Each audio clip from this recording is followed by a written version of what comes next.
For many years, the Mormon Church has been stockpiling $1 to $2 billion of surplus tithing into a reserve of the reserves inside a 501c3 nonprofit called Ensign Peak Advisors.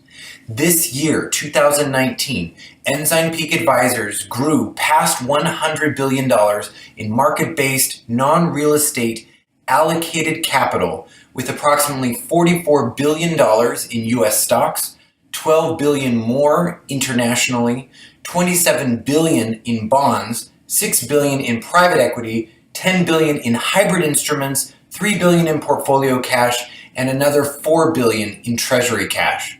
These investments have been producing annual returns of close to 7%. That means that Ensign Peak Advisors grows by $7 billion each year from capital gains, dividends, interest, etc., plus another $1 to $2 billion each year from excess tithing. All church operations consume between $5 and $6 billion per year of tithing. It is officially, finally true that the Mormon Church could tell every member in the world to completely stop paying tithing now and forever, and it could continue to fund every current program in full without drawing down on the reserves. In other words, Ensign Peak Advisors would continue to grow.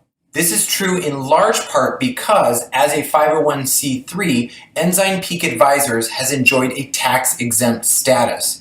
It has garnered about $20 billion in tax breaks in total from the American public. All 501c3s, regardless of their classification or type, have an expectation of doing something religious, educational, or charitable, something in the public good, with their assets from time to time. Ensign Peak Advisors has never spent even one dime on anything religious, educational, or charitable in 22 years since it was incorporated in September 1997, which is 1 month after Times Magazine wrote its cover story entitled Mormons, Inc., exposing some of the Mormon Church's assets at the time. Ensign Peak Advisors has no tax-exempt purpose. It has literally no liability stream, no calls for capital, and no plans for using the money at all.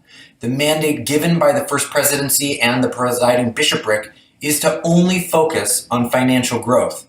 EPA employees are told that the money will be used after the second coming of Jesus Christ or during Armageddon right before he would come again.